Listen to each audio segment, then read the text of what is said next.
이 시간 우리가 나눌 은혜의 말씀은 히브리서 12장 11절 말씀입니다. 히브리서 12장 11절 말씀 다 같이 봉독하시겠습니다.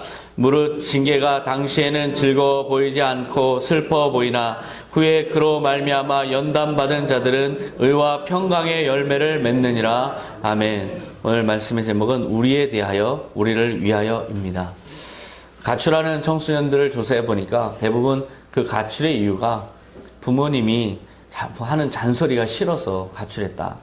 그러면서 부모님이 나를 미워하는 것 같다. 부모님이 나를 못마땅해 하는 것 같다. 그래서 나도 집이 싫고 부모님에게 그렇게 잔소리 듣는 게 싫어서 가출했다. 이런 이야기를 제일 많이 하는 걸 봤어요. 부모님의 사랑의 마음을 제대로 이해하지 못한 그런 모습이라고 할 수 있죠. 사실 부모님의 그 사랑을 모른 채 부모님이 나에 대해서 하는 잔소리만 귀에 자꾸 거슬리다 보니까 사랑도 모르고 사랑도 받지 못하고 스스로 올바로 될 기회마저 버리고 나온 청소년들이 참 많아요. 그런 청소년들을 보면서 정말 우리 사회가 그 아이들에게 사랑을 깨닫게 해주고 사랑을 느끼게 해줄 수 없는가 그런 생각을 하게 되는데요. 하지만 이 아이들도 점점 나이가 들어가면서 성숙해 가면서 부모님의 마음을 이제 알아가기 시작해요.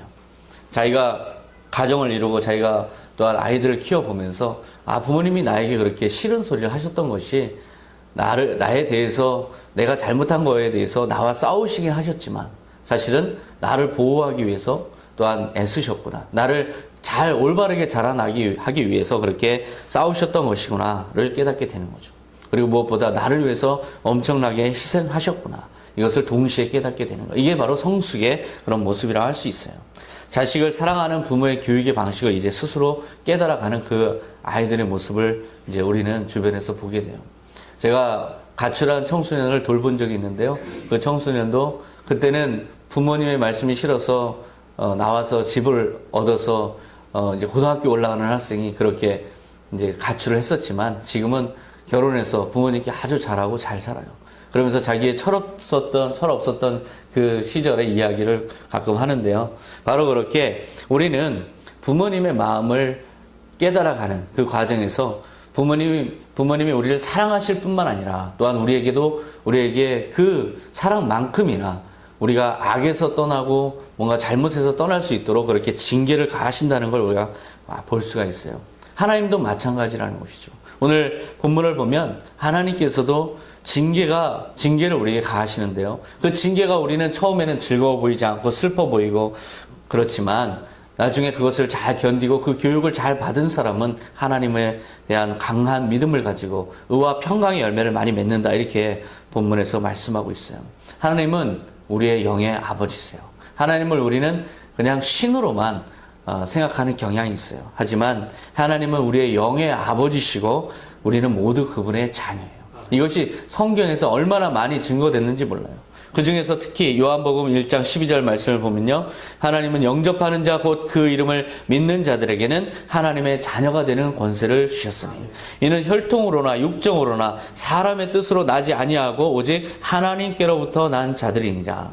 하나님께서 우리를 구해주시기 위해서 예수님을 보내주시고 그 예수님을 구주로 영접하는 자, 그 예수님을 구원자로 믿는 사람들에게는 하나님의 자녀가 되는 권세를 주셨다.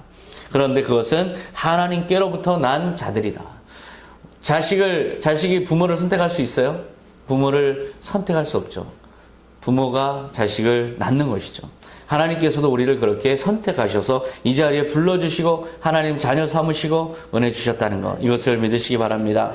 우리는 흔히 하나님은 우리와 동떨어진 신이라고 생각해요. 성정이 없는 기계 같은 신. 우리가 어떤 조건을 성취하면 그에 따라서 약속에 따라서 계약에 따라서 반드시 그것을 행해야 되는 어떤 마치 돈을 놓고 뽑기를 하는 그런 기계처럼 우리의 축복 기계 정도로 이해하는 사람들이 많아요. 하지만 우리의 하나님은 우리를 불러주신 거룩하신 뜻, 그 사랑의 뜻만큼이나 그렇게 사랑이 많으시고 자비가 많으시고 또한 인격적인 하나님이시라는 것. 이것을 오늘 말씀드리고 싶어요. 로마서 8장 14절 말씀 보면 무릇 하나님의 영으로 인도함을 받는 사람은 곧 하나님의 아들이라. 너희는 다시 무서워하는 종의 영을 받지 아니하고 양자의 영을 받았으므로 우리가 아빠 아버지라고 부르짖느니라. 하나님의 영으로 인도함을 받는 사람. 여러분들은 다 하나님의 영으로 인도함을 받고 있어요. 그러지 않고는 이 자리에 올 수가 없는 것이죠. 하나님의 영이 여러분을 먼 곳에서부터 이렇게 발걸음을 인도하셨어요. 그렇다면 여러분들은 하나님의 아들이라는 것입니다. 하나님의 아들이면 이제 하나님을 우리가 아버지라 부를 수 있는 것이고, 특히 성경은 아빠, 아버지라고 우리가 부르짖을 수 있도록 하나님께서 허락해 주셨다는 걸 말씀하고 있어요. 하나님은 자상하신 아버지시고 인자하신 아버지세요. 하나님은 인격적인 분이세요. 그래서 때로는 징계하시죠. 그 징계는 하나님이 감정적으로 분노해서 징계하는 게 아니에요. 하나님은 우리와 같은 악한 감정이 없어요. 우리는 악한 감정에 우리가 화가 나고 짜증나면 아이들을 혼내기도 해요. 하지만 하나님은 그런 분이 아니세요. 하나님은 그 징계의 모든 목적은 다 우리를 위해서, 우리를 잘되게 하기 위해서 그렇게 징계하시는 것이죠. 그러나 징계하고 우리가 고통을 받고 그래서 아파하는 걸 보면서 하나님은 슬퍼하시고, 하나님은 그것에 대해서 근심하시고, 우리가 속히 회복되기를 또한 원하시는, 자비가 많으시고 인자가 많으신 그런 우리의 영의 아버지라는 것입니다. 우리가 징계로 인해 힘들고 고통스럽지만 결국 하나님께서는 그런 과정을 거쳐서 놀라운 축복을 예비하고 있어요. 이것이 하나님께서 우리를 길러내는 교육의 방식인데요. 그렇기 때문에 하나님은 축복만 하시는 분도 아니시고 징계만 하시는 분도 아니시라는 것입니다. 그 모든 목적은 다 하나밖에 없어요. 우리가 아이를 혼내고 아이에게 사랑을 베푸는 그 모든 목적은 다 어디에 있어요? 그 아이가 잘 되기를 바라는 거죠. 아이가 잘 되는 것이 부모에게 효도잖아요. 아이가 잘 되게, 바르게 잘 자라서 사회생활 잘하고 사람들과 잘 융화하고 그리고 형제간의 우애를 그렇게 지켜나가는 그 삶을 산다면 무엇이 더 부러울까요? 무엇이 더 부족할까요? 바로 하나님도 우리에게 그렇게 올바로 자라나게 하기 위해서 징계하시고 그리고 우리가 잘못했을 때 근심하시고 우리를 바른 길로 인도하시기 원하신다는 것입니다. 우리가 온전하게 되도록 하기 위해서, 그래서 우리가 죄를 질 때 우리에 대해서 싸우세요. 그것에 대해서 징계하세요. 그것에 대해서 엄히 꾸짖으시고 채찍을 드시죠. 하지만 또 한편으로서는 우리에게 그 징계를 가하시지만 한편으로서는 우리를 사랑하시는 그 사랑의 마음도 또한 꺼지지 않는 그런 하나님이세요. 그걸 동시에 하시는 하나님이시죠. 그 예로 제가 야곱을 들고 싶어요. 형이 에서의 축복을 가로채고 나서 외삼촌 라반의 집으로 도망했었죠. 수십 년이 지나서 귀향할 때 형이 400명의 용사를 이끌고 맞이하러 왔다는 거 지난주에도 우리가 살펴봤죠. 처와 자녀들과 가축 떼를 여러 파트로 나눠서 이 야곱은 먼저 보냈어요. 두려웠기 때문이죠. 그래서 어느 한쪽이 형에 의해서 몰살 당하더라도 한쪽은 건지겠다라는 그런 심산에 의해서 여러 파트로 먼저 보내고 나서 그는 두려운 마음에 야복강 나루에서 하루를 혼자 지내고 있는데요. 밤에 하나님의 천사가 나타나서 이 야곱을 대면했어요.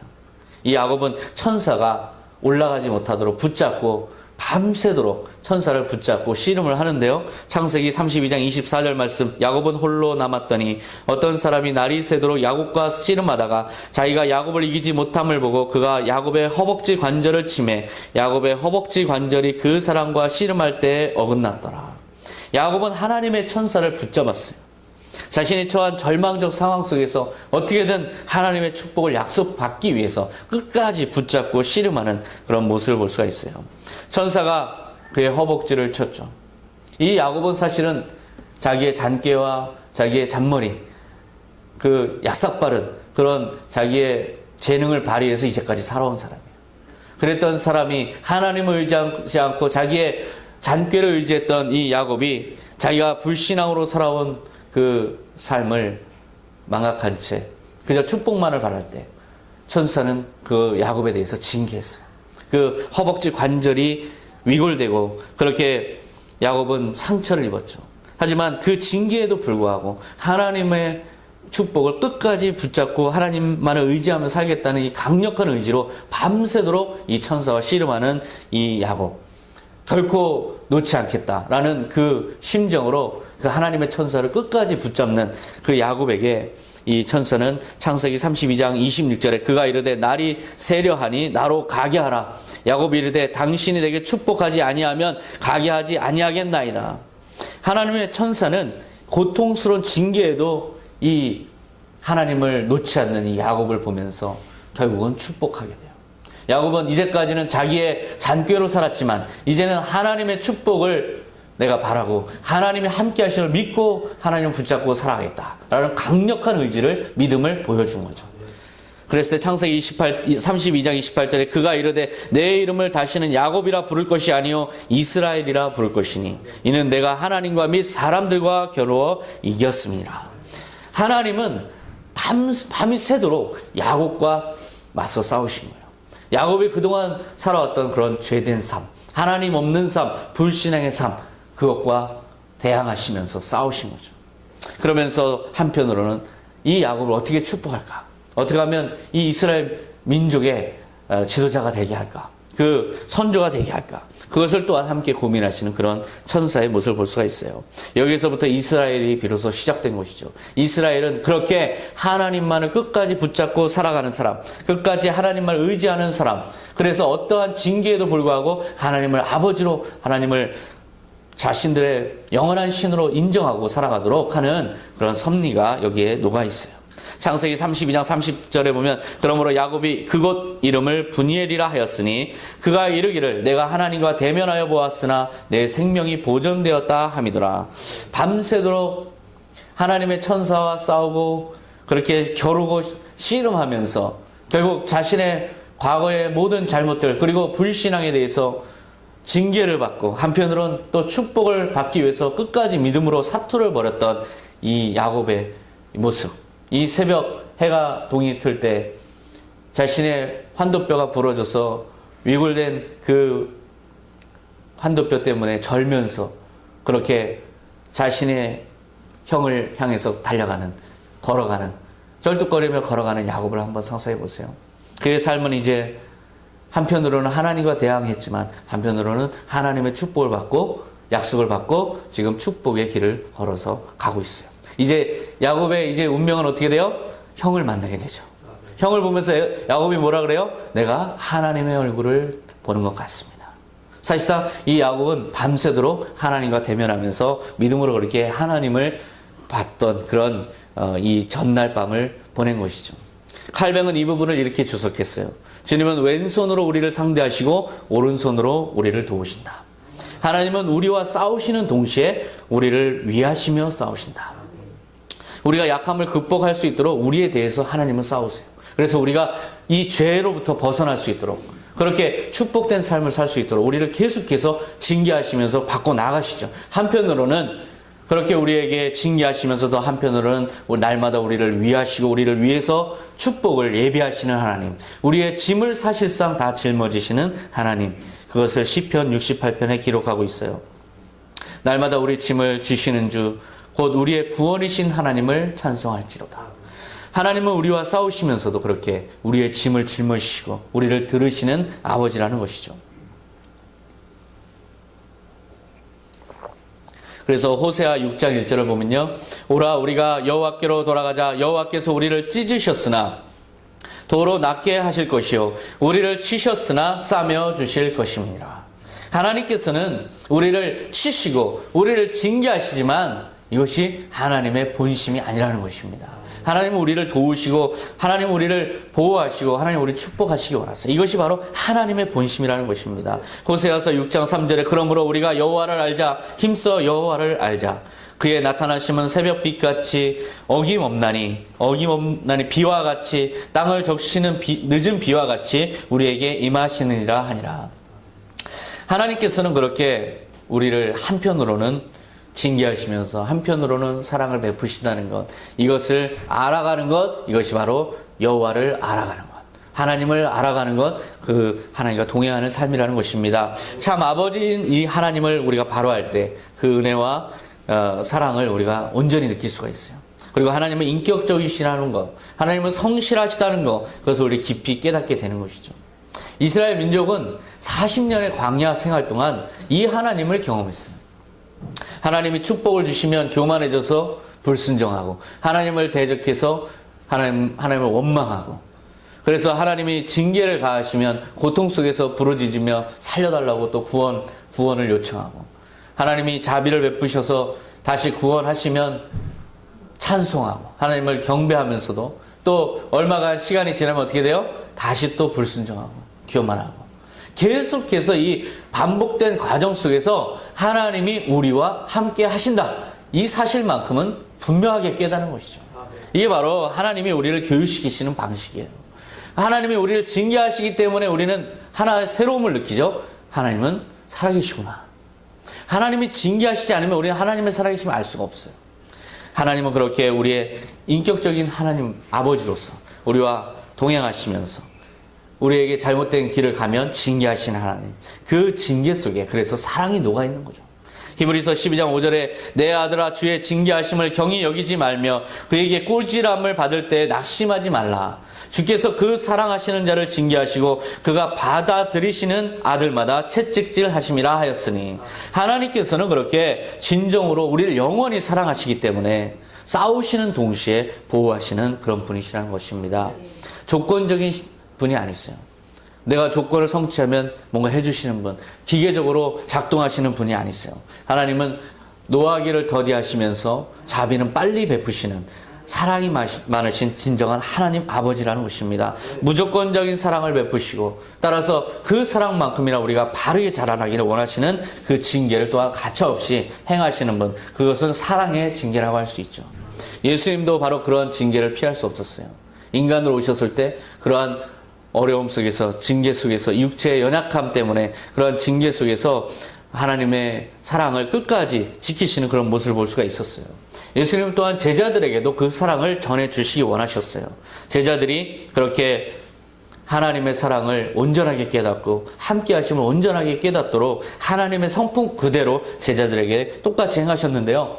예수님이 십자가에 내가 이제 달리겠다, 내가 이제 인류를 구원하기 위해서, 인류의 죄를 대속하기 위해서 십자가 사명을 감당하겠다라고 선언하셨을 때, 마태복음 16장 21절을 보면 이때로부터 예수 그리스도께서 자기가 예루살렘에 올라가 장로들과 대제사장들과 서기관들에게 많은 고난을 받고 죽임을 당하고 제3일에 살아나야 할 것을 제자들에게 비로소 나타내시니, 이렇게 자신의 사명을 말씀하셨을 때 제자 중에 베드로는 아주 격렬하게 예수님에게 항의했어요. 마태복음 16장 22절에 베드로가 예수를 붙들고 항변하여 이르되 주여 그리 마옵소서, 이 일이 결코 주께 미치지 아니하리이다. 베드로는 예수님을 붙잡고 항변했다, 이렇게 성경은 기록하고 있지만 이 헬라어 성경을 보면 예수님을 붙잡았고, 육체적으로 붙잡았고 나무라기 시작했다, 이렇게 기록하고 있어요. 주석은 이것을 꾸짖었다, 비난했다, 견책했다, 격렬하게 예수님을 책망했다, 이렇게 기록하고 있어요. 하나님께서 긍휼을 베푸시고 도와주실 것입니다. 베드로는 그렇게 생각했겠죠. 하나님께서 도와주실 것입니다. 결코 그런 일이 일어나지 않을 것입니다. 만약에 일어난다 해도 내가 그런 일이 일어나지 않도록 제가 여기 있지 않습니까? 그런 마음으로 단호하게 그렇게 예수님한테 항변했던 것이죠. 그 제자 베드로의 모습을 보면서 예수님은 어떤 태도를 취하셨을까요? 예수님은 그러한 베드로의 인간적인 생각에 대해서 예수님은 단호하게 뒤돌아서서 베드로를 향해 똑바로 보시고, 그리고 정색하시면서 단호하게 질책하셨어요. 마태복음 16장 23절에 예수께서 돌이키시며 베드로에게 이르시되 사탄아 내 뒤로 물러가라, 너는 나를 넘어지게 하는 자로다. 내가 하나님의 일을 생각하지 아니하고 도리어 사람의 일을 생각하는도다 하시고, 방금 전까지만 해도 내가 너의 반석 위에 교회를 세우리다 말씀하셨던 예수님이 이렇게 단호하게 책망하시는 모습으로 어떻게 이렇게 급변할 수 있을까요? 이것은 바로 이 베드로가 올바르지 않은 그런 길을 가고 있기 때문에 예수님께서는 정색하신 것이죠. 사실 베드로는 사탄이 아니죠. 사탄이 베드로를 조종하고 있는 것이죠. 베드로는 단지 인정에 끌려서 지금 예수님이 이 십자가의 고통의 길을 가는 것을 막고 있어요. 이 십자가의 길을 가지 않으면 인류의 모든 죄를 사할 수 있는 길이 열리지 않는데 이것을 인간적인 그런 마음으로 가로막고 서 있는 거예요. 공교롭게도 이 말은요, 예수님께서 40일 동안 금식하신 후에 마귀에게 시험을 받으실 때, 마귀가 빵과 명예와 권력을 가지고 예수님을 시험했을 때 했던 말이에요. 이 십자가를 피하는 것은 사실 예수님에게는 엄청난 시험 중의 시험이었어요. 그것을 우리 겟셋마네 동산에서 예수님이 기도하시는 모습을 통해서 볼 수가 있죠. 예수님은 사실상 이 잔을 내게서 옮기시옵소서. 그 기도는 우리의 운명이 갑자기 절망으로 바뀌는 순간이에요. 예수님이 그 십자가를 짊어지지 않으시고 이 잔을 예수님이 받아 마시지 않으셨다. 그럼 온 인류의 운명이 죄악의 구렁텅이로 빠지는 그 순간이죠. 하지만 예수님은 그때 주여 내 원대로 마옵시고 아버지의 뜻대로 되기를 원하나이다 하심으로써 이 시험을 견뎌내시거든요. 근데 베드로가 지금 인간의 혈기와 욕망으로 예수님이 이 십자가 사명을 감당하지 못하도록 유혹하는 그 사단의 속삭임에 이제 하수인이 된 이 상황. 그래서 예수님은 단호하게 사단의 하수인이 되지 말아라. 너는 사람의 일을 생각하는도다. 하나님의 일을 생각해야 된다. 라고 그렇게 질책하신 거예요. 바로 이 넘어지게 하는 그 사단에 대해서 질책하시면서 사단의 종로로 타지 말라고 예수님이 강하게 징계하신 것이죠. 하나님도 마찬가지예요. 우리를 어떤 모습으로 기대하실까요? 우리는 하나님의 일을 생각하고 하나님의 일을 기쁘시게 하고 또한 예수 그리스도를 닮아가는 삶, 그 삶을 우리가 살아가기 원하세요. 그렇게 하기 위해서 할 수 있는 모든 걸 다 하신다는 거죠. 그 중에 채찍을 드는 것, 징계를 가하는 것, 그것도 다 포함되어 있어요. 우리에게 항상 축복만 하시면서 우리의 축복 기계로 작동하시는 분이 아니세요. 하나님은 인격적인 분이시고 하나님은 우리의 영의 아버지시고 영원히 거룩하신 분으로서 우리를 거룩하게 만들기 원하신다는 거죠. 그래서 하나님과 멀어지거나 만약에 내 자기 중심적인 마음을 갖고 우리가 신앙생활을 한다면 언제든지 우리는 징계를 피할 수가 없어요. 그 징계가 있다는 것은 다름 아니라 하나님이 살아계신다는 것도 우리가 또 확인할 수 있는 계기인 거죠. 예수님은 우리에게 대해서 그래서 우리가 잘못하거나 우리가 사단의 종노릇이 되거나 종노릇을 하거나 그러면 가차없이 견책하시면서 깨닫고 뉘우치게 그렇게 징계하시는 분이십니다. 그랬을 때 우리가 그런 고난을 당할 때 우리는 하나님이 나를 마치 버린 게 아닌가, 나는 하나님과는 상관없는 존재가 아닌가, 갑자기 모든 게 다시 보이기 시작하죠. 하나님 계신가 부터 시작해서 하나님이 과연 나를 사랑하시는가, 내가 과연 구원을 받았는가, 이 모든 것에 대해서 의심스러워지고 기분도 다운이 되고 하나님으로부터 버림받은 느낌을 갖게 되기 쉬워요. 하지만 그 어떤 경우에라도 오히려 그런 마음이 들 때일수록 주님은 나를 이렇게 책망하시는 만큼이나 한편 저쪽 손으로는 나를 위해서 뭔가를 준비하고 계시구나 생각하시면 돼요. 바로 이것이 하나님의 우리를 향한 사랑입니다. 예수님은 베드로의 연약함과 잘못에 대해서 이렇게 징계하고 견책하는 말씀하셨죠. 하지만 동시에 또한 용서하시고 그 제자들을 용서하시고 또한 강하게 붙잡아 주신다. 그렇게 용기를 주시는 말씀을 또한 한편으로 많이 하셨어요. 예수님의 그 사랑을 성경에서는 자기 사람들을 사랑하시되 세상에 있는 자기 사람들을 사랑하시되 끝까지 사랑하시니라. 이렇게 말씀하시기도 하셨죠. 마태복음 28장 19절에 보면 너희는 가서 모든 민족을 제자로 삼아 아버지와 아들과 성령의 이름으로 세례를 베풀고 내가 너희에게 분부한 모든 것을 가르쳐 지키게 하라. 볼지어다 내가 세상 끝날까지 너희와 항상 함께 있으리라. 이렇게 말씀하셨어요. 이 항상 함께 있으리라는 것은 미래의 말씀이 아니에요. 지금 내가 너희와 지금 함께 있는 것처럼 너의 인생의 매 순간에 내가 너와 함께 있을 것이다. 있겠다라는 다짐의 말씀, 의지의 표현인 것이죠. 하나님은 그렇게 우리와 영원히 모든 순간에 함께 하시겠다고 말씀하세요. 우주 만물을 창조하신 이 하나님이, 모든 것을 지배하는 하나님이 우리와 매 순간 함께 한다면 우리의 모든 것은 결국 하나님의 모든 것이고 하나님의 모든 것은 다 우리의 모든 것인 것이죠. 우리는 예수님과 동행하는 사람입니다. 하나님의 아들인 것입니다. 예수님은 세상 끝날까지 재림하시는 그날까지 우리를 버리시거나 떠나지 않으신다고 말씀하셨어요. 이 세상에서 매일 우리는 매 순간마다 예수님과 함께 동행하면서 영원히 우리와 함께 계시려는 강력한 의지를 가지신 분과 지금 이 순간에도 우리는 동행하고 있는 것입니다. 그 하나님께서 우리에게 어떻게 대하시나요? 하나님의 대하시는 속성을 우리가 파악하면 하나님의 마음을 읽을 수 있는데요. 하나님은 축복하시면서도 하나님은 징계하시는 분이십니다. 하나님은 우리에 대해서 싸우시면서도 우리를 위하여 싸우시는 분이십니다.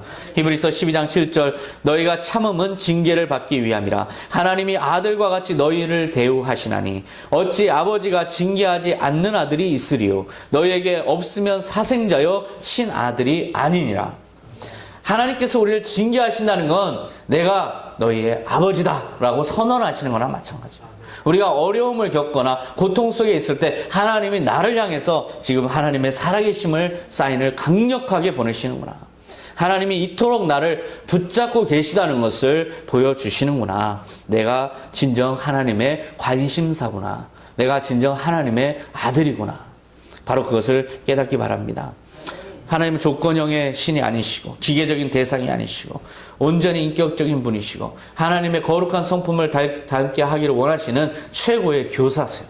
그리고 그 모델로 누굴 세우셨어요? 예수님을 세우셨어요.